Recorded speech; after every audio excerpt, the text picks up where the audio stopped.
1. Pentakosta ketiga adalah pencurahan Roh Kudus yang dahsyat di zaman ini, melebihi yang terjadi di Azusa Street.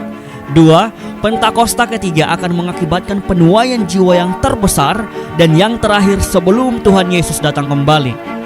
3. Pentakosta ketiga akan membangkitkan generasi Yeremia, yaitu anak-anak muda yang dipenuhi Roh Kudus, cinta mati-matian kepada Tuhan Yesus, tidak kompromi terhadap dosa, dan akan bergerak untuk memenangkan jiwa.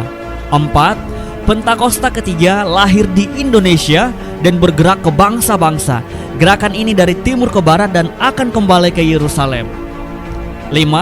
Pentakosta ketiga akan memberikan kuasa untuk menyelesaikan amanat agung, dan setelah itu Tuhan Yesus datang kembali.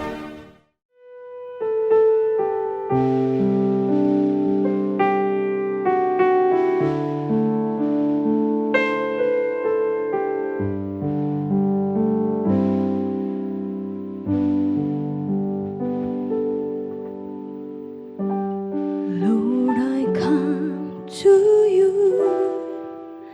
Let my heart be changed, renewed, flowing from the grace that I found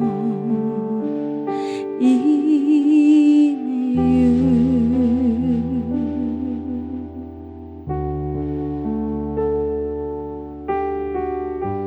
Lord, I've come to know the weaknesses I see in me will be stripped away by the power of your love.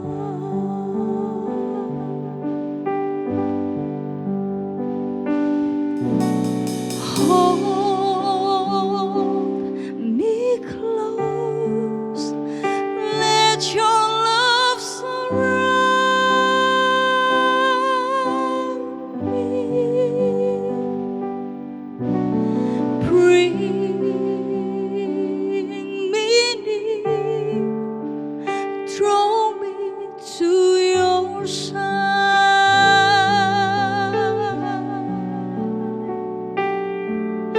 And as I wait, I'll rise up like the eagle, and I will soar with you. Your spirit leads me on in the power of your love.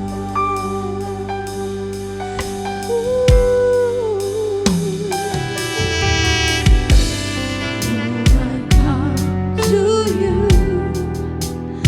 Let my heart be changed, renewed, flowing from the grace that I found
Mari Bapak Ibu yang terkasih dalam Tuhan, kita mau masuk ke dalam hadirat Tuhan lebih lagi. Syaralah Bapak. Mari sama-sama sembah Dia. Syaralah Bapak. Kami mau menyembah-Mu Tuhan. Kami mau menyembah-Mu Yesus. Kami percaya Tuhan, banyak jiwa-jiwa yang dipulihkan Bapa, banyak keluarga-keluarga yang dipulihkan Tuhan. Syaralah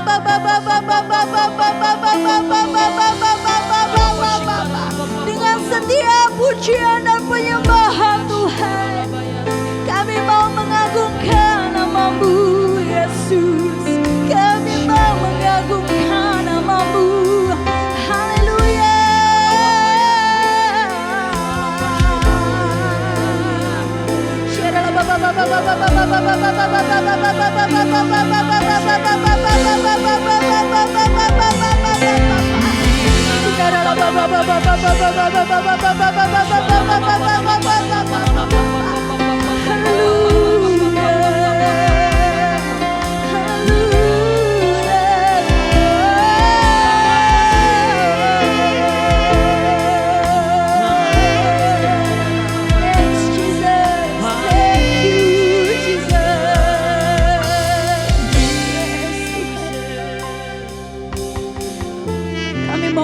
Setiap pujian dan penyembahan kami di hadapan-Mu Tuhan.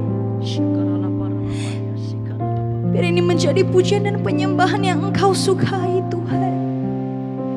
Gak ada lagi yang bisa kami lakukan selain menyembah-Mu Tuhan. Gak ada lagi yang bisa kami lakukan selain memuji-Mu Bapa. Terima kasih Tuhan.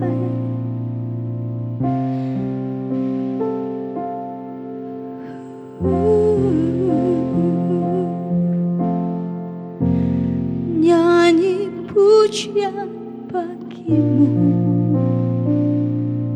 Tuhan, pujian bagi-Mu Tuhan.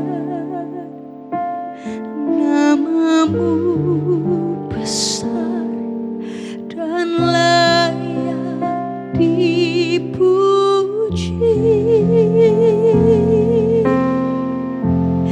Nyanyi pujian bagi-Mu Tuhan, pujian bagi-Mu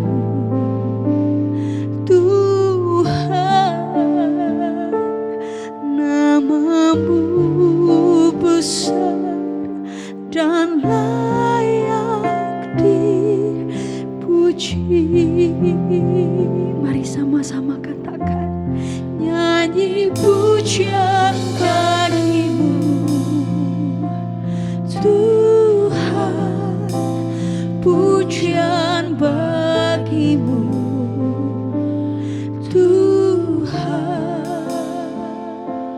Nama-Mu besar dan layak dipuji.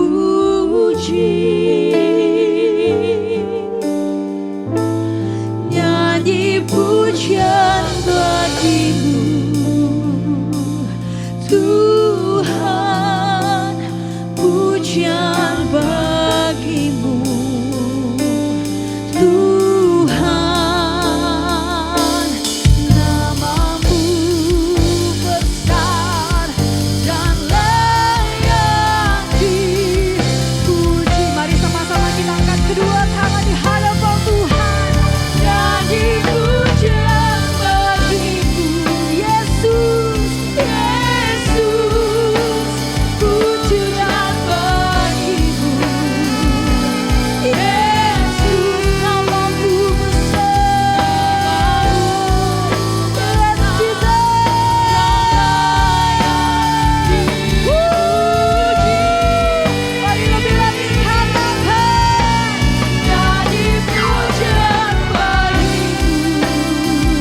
Terus sembah dia, sembah dia, sembah dia, sembah dia.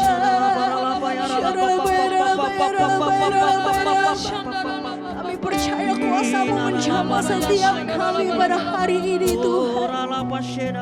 Kami percaya kuasa-Mu menjamah setiap hari ini Tuhan.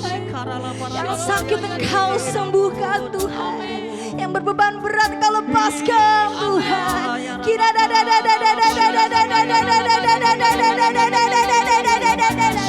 Bahkan Engkau mengetahui setiap pergumulan anak-anak-Mu Tuhan. Kami percaya Tuhan tidak pernah meninggalkan kami sendirian Tuhan. Kami percaya kami selalu berjalan bersama Engkau Tuhan. Haleluya. Biar pemulihan terjadi Tuhan. Kita adalah let worship Him. Let worship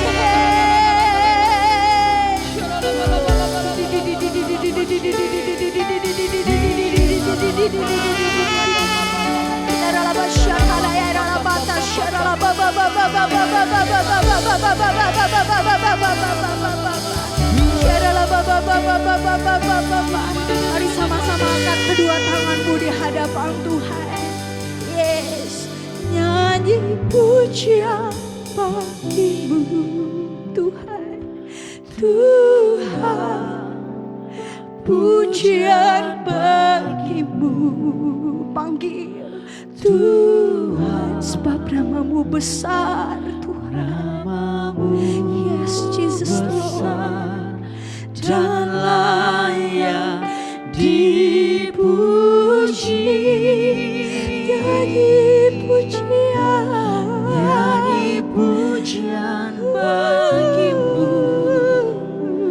Tuhan, pujian bagimu Tuhan. Nama-Mu besar dan layak dipuji. Nama-Mu besar Tuhan. Nama-Mu besar dan layak dipuji.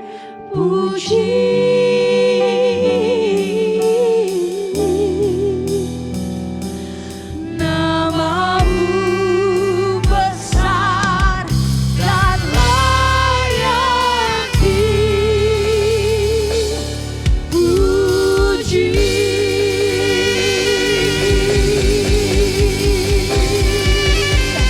Haleluya.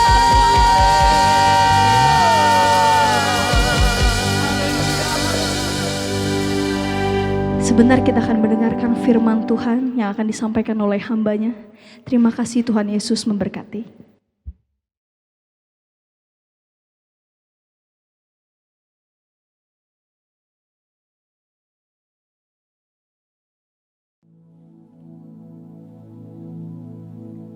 Shalom semuanya. Pada waktu Tuhan Yesus ditanya oleh murid-muridnya tentang tanda kedatangannya kembali dan tanda kesudahan dunia ini, Tuhan Yesus menjawab dalam Lukas 21 ayat 11 bahwa salah satunya adalah penyakit sampar.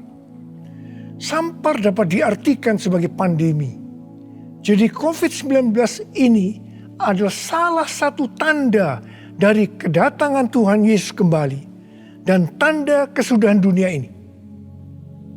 Selain itu, Tuhan Yesus menjawab dari Matius 24 ayat 14 yang berkata, dan Injil kerajaan ini akan diberitakan di seluruh dunia menjadi kesaksian bagi semua bangsa. Sesudah itu barulah tiba kesudahannya. Tuhan Yesus pasti datang kembali. Karena itu Dia memberikan amanat agung kepada kita, yaitu agar kita pergi dan menjadikan semua bangsa itu murid Tuhan Yesus. Hal ini juga berarti agar terjadi penuaian jiwa besar-besaran sebelum Tuhan Yesus datang kembali. Sekarang kita akan melihat bagaimana proses untuk menyelesaikan amanat agung atau proses penuaian jiwa yang terbesar dan yang terakhir sebelum Tuhan Yesus datang kembali. Untuk menyelesaikan amanat agung tidak bisa dengan kekuatan sendiri. Karena itu pesan terakhir Tuhan Yesus sebelum naik ke sorga kepada murid-muridnya, yang juga berarti kepada kita semua dalam Kisah Para Rasul 1 ayat 8, yaitu, tetapi kamu akan menerima kuasa kalau Roh Kudus turun ke atas kamu, dan kamu akan menjadi saksiku di Yerusalem dan di seluruh Yudea dan Samaria dan sampai ke ujung bumi. Jadi untuk menyelesaikan amanat agung, kita harus menerima kuasa dari Roh Kudus yang turun ke atas kita. Setelah itu dengan disaksikan para muridnya, Tuhan Yesus naik ke sorga. Setelah Tuhan Yesus naik ke sorga, 120 murid Tuhan Yesus berkumpul di kamar loteng Yerusalem.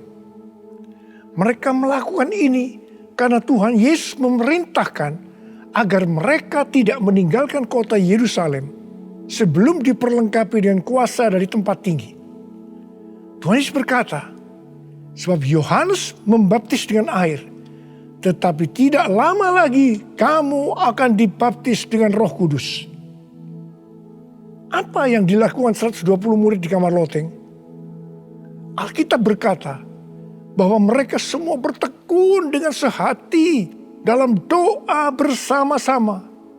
Artinya mereka berdoa, memuji dan menyembah Tuhan dalam unity siang dan malam.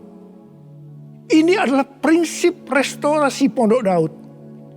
Ini adalah prinsip menara doa. Setelah 10 hari mereka melakukan hal itu, maka pada hari raya Pentakosta, tiba-tiba turunlah dari langit suatu bunyi seperti tiupan angin keras yang memenuhi seluruh rumah di mana mereka duduk. Dan tampaklah lidah-lidah seperti nyala api yang bertebaran dan hinggap kepada mereka masing-masing. Maka penuhlah mereka dengan Roh Kudus. Lalu mereka mulai berkata-kata dalam bahasa-bahasa lain seperti yang diberikan oleh Roh itu kepada mereka untuk mengatakannya. Itu adalah bahasa roh.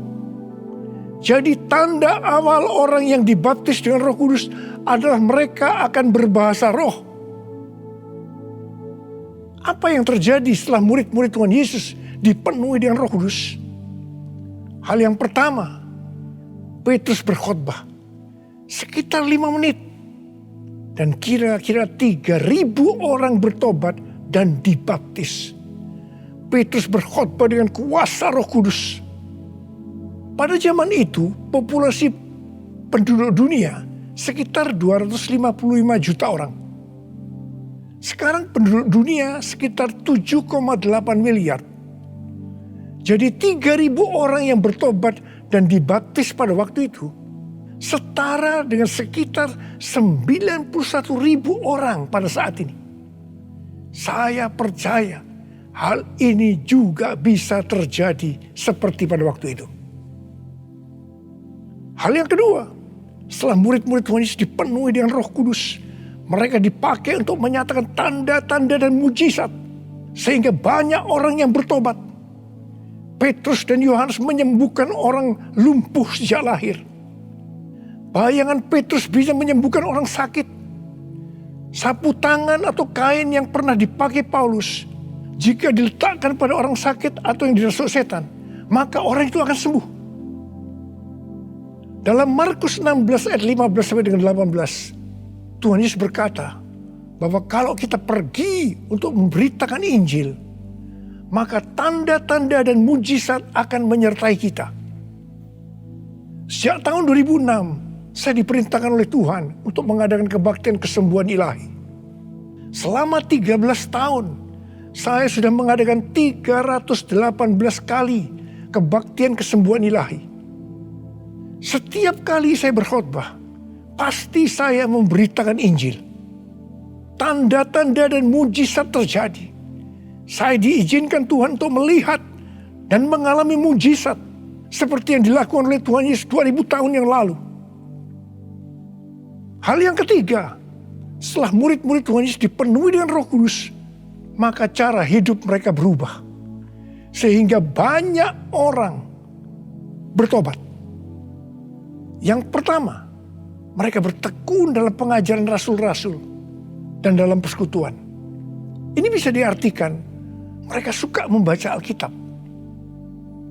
Mazmur 119 ayat 105 berkata, "Firman-Mu adalah pelita bagi kakiku dan terang bagi jalanku." Kalau kita suka membaca Alkitab, itu akan menuntun jalan hidup kita. Hidup benar sesuai dengan firman Tuhan. Kita akan menjadi orang yang berintegritas.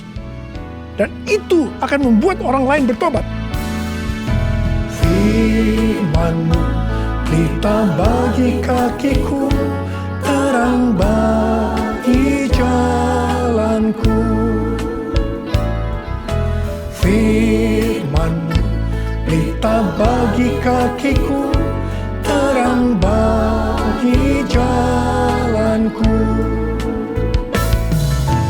Waktu ku bimbang dan hilang jalanku, tetaplah Kau di sisiku.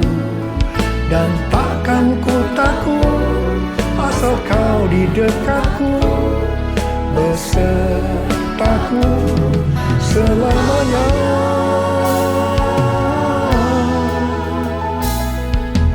Firman pelita bagi kakiku, terang bagi jalanku. Terang bagi jalanku. Terang bagi jalanku.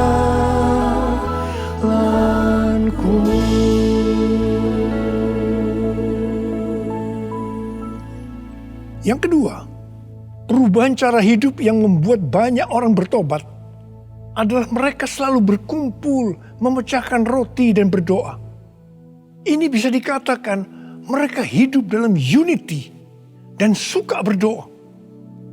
Hari-hari ini saya melihat melalui menara doa bahwa ada doa, pujian dan penyembahan dalam unity siang dan malam. Saya melihat melalui Third Pentecost Azusa Street Prayer Tower, ada doa yang bertalu-talu untuk pencurahan Roh Kudus yang dahsyat melalui Pentakosta ketiga. Saya percaya kalau Tuhan sudah berikan kepada kita beban untuk berdoa seperti ini, maka ini merupakan tanda bahwa Pentakosta ketiga yang dahsyat akan turun. Dan akan terjadi penuaian jiwa yang terbesar dan yang terakhir sebelum Tuhan Yesus datang kembali. Saya juga percaya Pentakosta ketiga akan membangkitkan generasi Yeremia, yaitu anak-anak muda yang dipenuhi Roh Kudus, cinta mati-matian kepada Tuhan Yesus, tidak kompromi terhadap dosa, dan akan memenangkan banyak jiwa. Yang ketiga, perubahan cara hidup jemaat yang membuat banyak orang bertobat, yaitu karena mereka suka memberi, sehingga tidak ada yang berkekurangan. Dalam kondisi krisis ekonomi akibat pandemi hari-hari ini, justru Tuhan menghendaki agar kita suka memberi. Alkitab berkata, adalah lebih berbahagia memberi daripada menerima. Lukas 6 ayat 38 berkata, "Berilah dan kamu akan diberi. Suatu takaran yang baik, yang dipadatkan, yang digoncang, dan yang tumpah keluar akan dicurahkan ke dalam ribaanmu. Sebab ukuran yang kamu pakai untuk mengukur akan diukurkan kepadamu." Saudara, kita akan memberikan dengan ukuran ini. Katakan kita akan memberikan beras. Kita isi ini dengan beras. Setelah penuh, kita tekan. Digoncang-goncang. Permukaannya turun enggak? Turun. Tambah lagi berasnya. Tekan lagi, digoncang-goncang. Masih turun, tambahi lagi beras. Goncang-goncang, ditekan. Kalau sudah tidak turun lagi, masih ditambah ini. Tambah sampai tumpah-tumpah keluar. Dan itulah yang akan dicurahkan ke dalam ribaanmu. Saudaraku yang kasih Tuhan, ini berarti kalau kita memberikan dengan ukuran ini, Tuhan akan memberikan kepada kita mungkin 100 kali lipat dari ini. Katakan amin. Haleluya. Aku percaya berkat-Mu atasku melimpah, kebajikan, kemurahan selalu mengikutiku. Ku puji, ku sembah Kau Tuhan. Ku puji, ku sembah Kau Tuhan. Ku puji, ku sembah Kau Yesus. Yang keempat, perubahan cara hidup jemaat yang membuat banyak orang bertobat, yaitu mereka selalu bergembira dengan tulus hati sambil memuji Allah. Hidup dengan tulus hati artinya hidup sebagai orang yang berintegritas. Jadi perubahan-perubahan yang terjadi dalam cara hidup jemaat yang membuat banyak orang bertobat adalah mereka suka membaca Alkitab. Mereka suka berdoa. Mereka hidup dalam unity. Mereka suka memberi. Mereka suka memuji Allah dan bergembira. Tulus hati atau hidup berintegritas. Dikatakan bahwa mereka disukai semua orang. Dan tiap-tiap hari jumlah orang yang diselamatkan bertambah. Haleluya.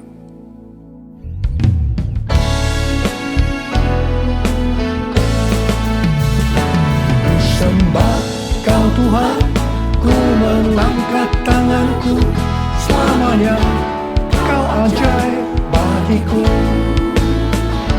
Ku sembah Kau Tuhan, ku mengangkat wajahku, selamanya Kau hebat bagiku. Haleluya, haleluya, haleluya, haleluya, haleluya, haleluya.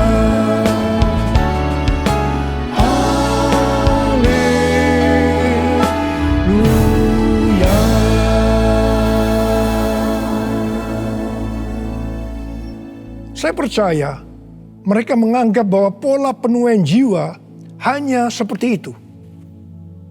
Mereka sebagai orang-orang percaya hidup dalam zona nyaman. Mereka biasa berkumpul dalam unity sambil membaca Alkitab, berdoa dan memuji Tuhan dengan sukacita. Tidak ada yang berkekurangan. Wow, siapa yang tidak mau menjadi orang percaya? Tetapi ternyata supaya penuaian jiwa bertambah besar, Tuhan izinkan proses berikutnya terjadi, yaitu aniaya menimpa jemaat di Yerusalem. Selain rasul-rasul, maka mereka harus lari meninggalkan Yerusalem. Mereka pergi ke Yudea dan Samaria sambil memberitakan Injil.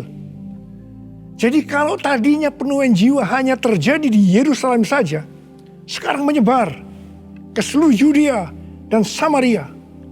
Dan pola penuaian jiwa yang seperti ini masih terjadi sampai hari ini. Saya teringat kesaksian yang pernah saya dengar dari Gus Dur. Beliau pernah berkata, orang Kristen itu jangan ditekan-tekan. Sebab kalau ditekan, mereka akan meledak. Justru kalau dibiarkan dalam zona nyaman, mereka tidak akan berkembang. Karena itu, Tuhan izinkan hari-hari ini penderitaan, aniaya itu terjadi di antara orang-orang percaya. supaya terjadi penuaian jiwa yang lebih besar. Saya percaya melalui masa pandemi COVID-19 yang membuat kita tidak nyaman, banyak mengalami tekanan-tekanan, ada yang mengalami sakit, bahkan ada yang meninggal. Tetapi justru ini akan mempersiapkan penuaian jiwa yang terbesar dan terakhir dalam era Pentakosta ketiga ini, sebelum Tuhan Yesus datang kembali.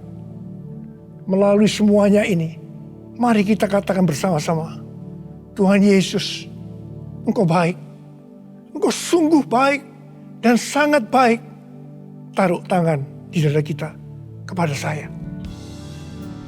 Kepada saya. All my life you have been faithful. All my life you have been so good. With every breath that I am able, I will sing of the goodness of God. All my life you have been faithful. All my life you have been so good. With every breath that I am able, I will sing of the goodness of God. I will sing of the goodness of God. I will sing of the goodness of God.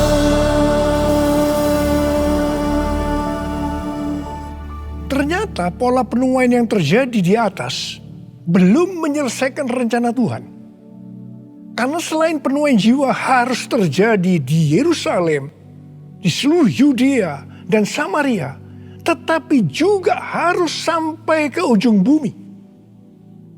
Tuhan mempunyai cara untuk membuat penuaian jiwa itu sampai ke ujung bumi, yaitu dengan terjadinya perubahan paradigma dalam pelayanan. Selama ini pengertian tentang keselamatan hanya untuk orang-orang Yahudi saja. Tetapi melalui peristiwa Kornelius, di mana Petrus diutus oleh Tuhan untuk mendatangi Kornelius yang bukan orang Yahudi, untuk memberitakan jalan keselamatan. Akhirnya mereka mengerti bahwa ternyata keselamatan bukan hanya untuk orang Yahudi saja, tetapi untuk semua bangsa. Dan ini mengakibatkan terjadinya penuaian jiwa besar-besaran. Haleluya. Jadi, mereka tidak hanya mengabarkan Injil di Yerusalem, Yudea, dan Samaria saja. Tapi sekarang mereka, termasuk kita juga, pergi ke seluruh dunia. Proses perubahan paradigma dalam pelayanan itu tidak mudah. Petrus harus diyakinkan oleh Tuhan. Kalau Tuhan berkata halal, jangan kamu berkata haram. Orang-orang yang bukan Yahudi adalah haram di mata orang Yahudi. Proses itu masih terus berlanjut untuk memberikan pengertian kepada orang-orang Yahudi, golongan bersunat dan juga orang-orang Farisi yang sudah bertobat, di mana mereka berpendapat bahwa orang yang bukan Yahudi yang percaya kepada Tuhan Yesus harus disunat dan diwajibkan mengikuti hukum-hukum Musa. Tetapi melalui sidang di Yerusalem, akhirnya mereka mengerti dan bisa menerima bahwa keselamatan bukan hanya untuk orang-orang Yahudi saja, tapi untuk semua bangsa.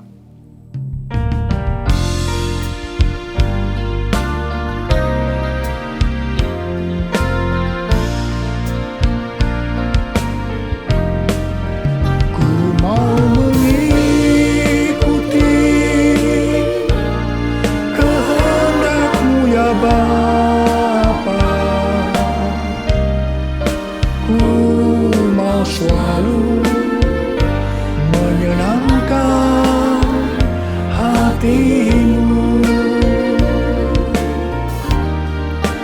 Ku mau selalu menyenangkan hatimu.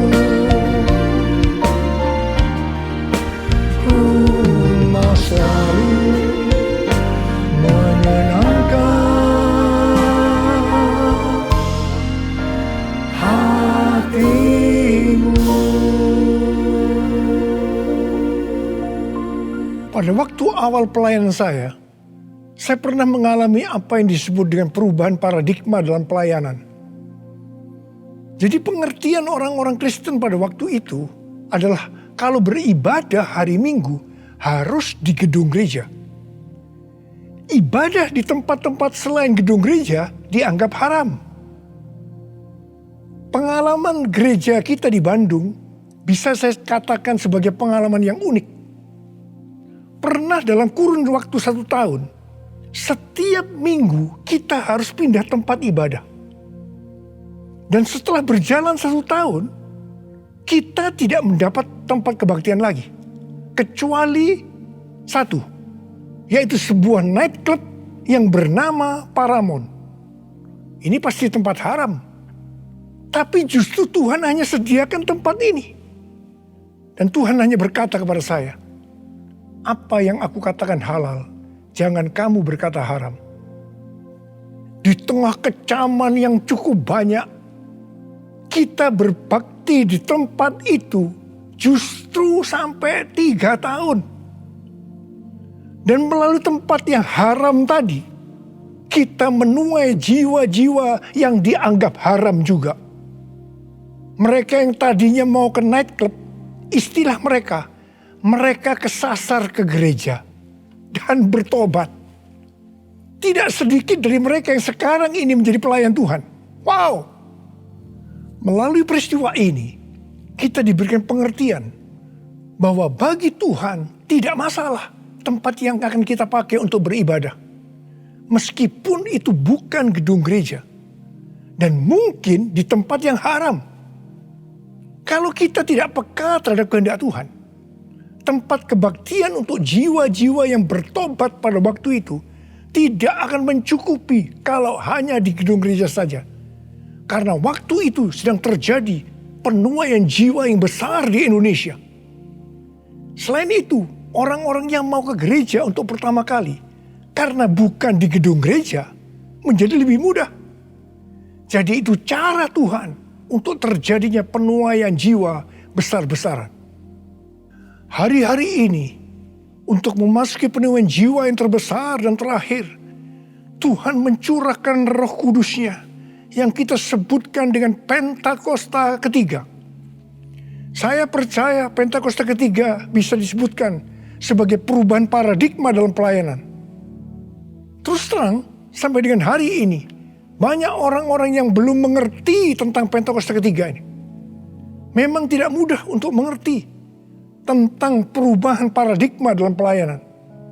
Tetapi saya percaya bahwa pada akhirnya kita semua akan melihat bahwa dengan adanya Pentakosta ketiga ini akan terjadi penuaian jiwa yang terbesar dan yang terakhir sebelum Tuhan Yesus datang kembali. Hosana, Hosana di tempat yang tinggi. Hosana, Hosana di hati yang suci. Hosana, Hosana, Hosana di tempat yang tinggi. Hosana, Hosana di hati yang suci. Angkat tangan saudara, saya berdoa buat saudara. Uliyalah basyaraka mata karawala. Oh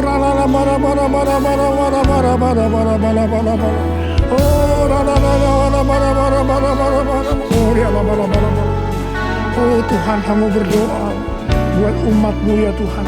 Hamba berdoa biarlah mereka boleh mengerti tentang perubahan paradigma hari-hari ini Tuhan melalui Pentakosta ketiga. Bapa, pakai kami semua ya Tuhan menjadi alat-Mu Tuhan, menjadi alat-Mu untuk menyelesaikan amanat agung Tuhan Yesus. Untuk menyelesaikan amanat agung Tuhan Yesus. Untuk menyelesaikan amanat agung Tuhan Yesus. Tuhan, curahkan pengurapan saat ini kepada Tuhan. Terima pengurapan Tuhan. Terima.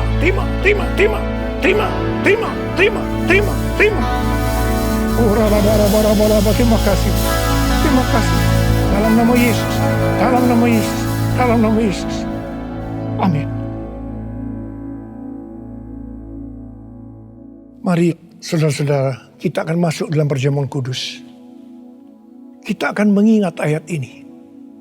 Sebab setiap kali kamu makan roti ini dan minum cawan ini, kamu memberitakan kematian Tuhan sampai Ia datang. Perjamuan kudus adalah perjamuan Tuhan Yesus sendiri. Setiap kali kita masuk dalam perjamuan kudus, Tuhan Yesus selalu berkata, biarlah ini menjadi peringatan akan daku. Karena itu, mari arahkan hati dan pikiran kita kepada kebaikan Tuhan. Mari kita tundukkan kepala. Tuhan Yesus, ya Bapa, siapakah kami sebelum kami mengenal Engkau? Kami semua orang berdosa, upah dosa adalah maut, mati. Tapi Engkau yang tidak berdosa telah dijadikan dosa oleh karena kami. Engkau harus turun dari sorga mulia, mati ganti kami dengan penderitaan yang luar biasa. Sungguh kalau kami pikirkan betapa baiknya Engkau Tuhan. Betapa baiknya Engkau ya Aba. Engkau jadikan kami sebagai anak-anak-Mu. Engkau yang memberkati, Engkau menuntun, Engkau membela, Engkau melindungi, Engkau menyembuhkan kami. Engkau juga menegur kalau kami salah. Itu Engkau ya Aba. Itu Engkau ya Aba. Betapa baiknya Engkau itu. Saudara, Tuhan akan memberkati saudara dan saya melalui perjamuan kudus. Dan Tuhan berkata, kita harus makan dan minum dengan cara yang benar. Karena itu masing-masing sekarang berdoa. Introspeksi. Lihat keadaan dirimu masing-masing sebelum kita makan dan minum perjamuan kudus ini. Lihat. Kalau saudara diingatkan ada dosa yang selama ini belum diselesaikan dengan Tuhan. Mari katakan, ampuni saya Tuhan. Ampuni saya. Ampuni saya Tuhan. Katakan, ampuni, ampuni. Ampuni kami Tuhan. Ampuni kami. Ampuni hamba-Mu. Ampuni kami semua. Bapa, terima kasih. Kau melihat anak-anak-Mu sedang meminta ampun padamu. Layakkan kami untuk masuk dalam perjamuan kudus ya Aba. Terima kasih. Dalam nama Yesus kami berdoa. Amin. Sekarang mari kita masuk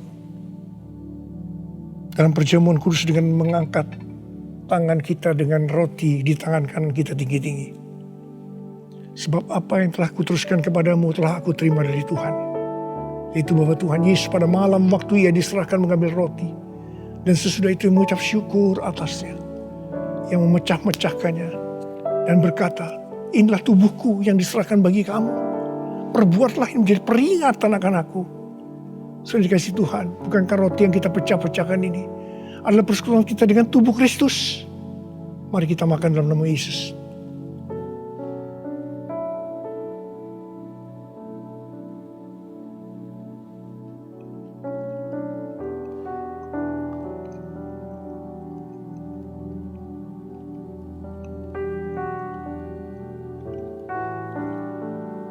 Mari angkat cawan di tangan kanan kita tinggi-tinggi.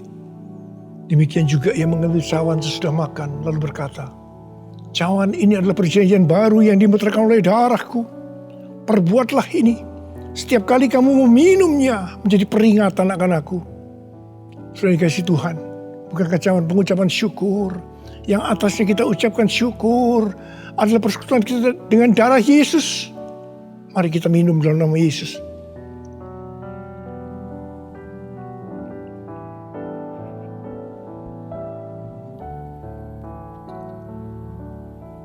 Mari angkat tangan kita, ucapan syukur dengan suara, jangan diam. Katakan, terima kasih ya Tuhan.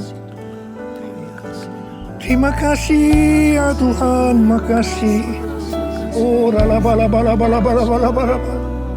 Engkau baik Tuhan, Engkau baik Tuhan, Engkau baik Tuhan. Oh, terima kasih, terima kasih. Tuhan Yesus, Engkau baik, Engkau baik. Dalam seluruh hidup kami, Engkau baik Tuhan, Engkau baik, Engkau sungguh baik, Engkau sungguh baik ya Aba, Engkau sungguh baik. Oh, all my life you have been faithful.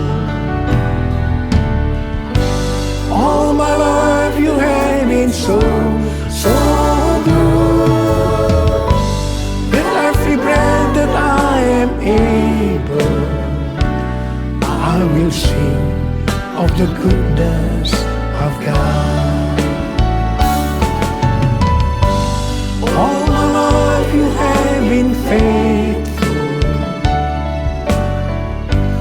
All my life you have been so, so good. With every breath that I am able, I will sing of the goodness of God. I will sing of the goodness of God.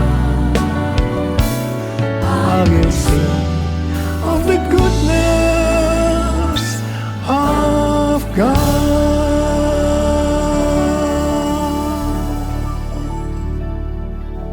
Terima kasih Abah. Terima kasih. Terima kasih. Terima kasih. Dalam nama Yesus. Amin. Mari, angkat tangan saudara. Terimalah berkat Tuhan. Kasih karunia yang berlimpah-limpah daripada Allah Bapa dalam Anak yang tunggal Yesus Kristus. Persekutuan yang manis dengan Roh Kudus menyertai saudara sekalian mulai hari ini. Sampai Tuhan Yesus datang menjemput kita di awan-awan dan bahkan sampai selama-lamanya. Yang percaya bersama-sama katakan, amin.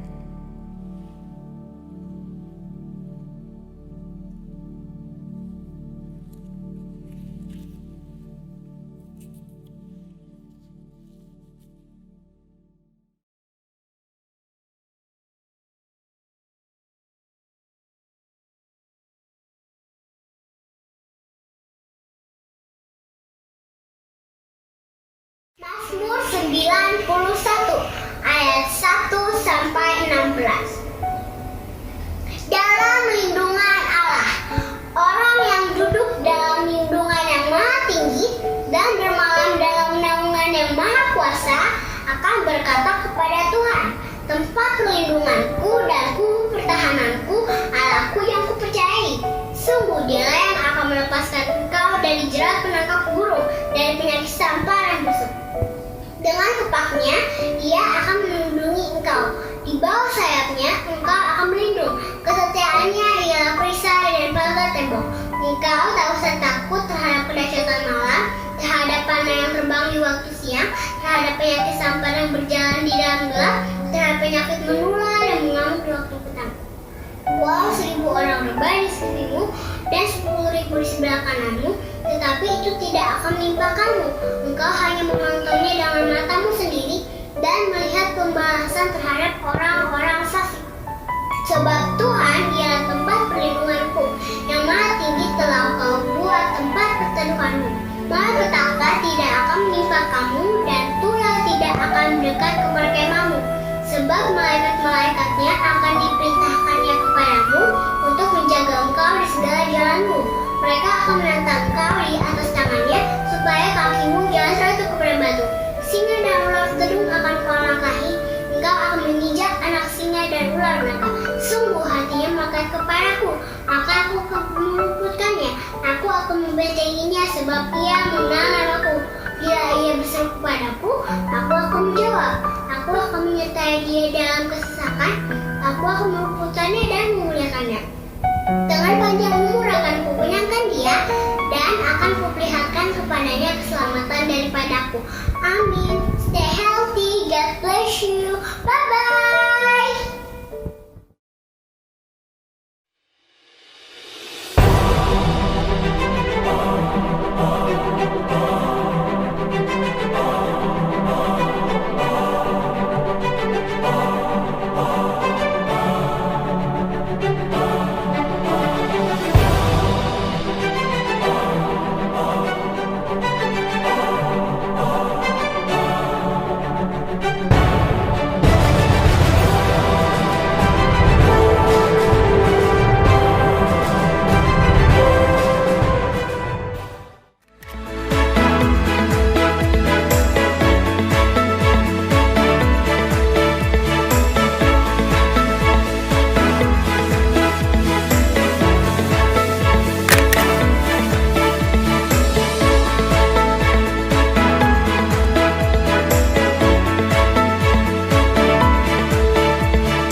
terima doamu bagi keselamatan bangsaku, bagi keselamatan bangsaku.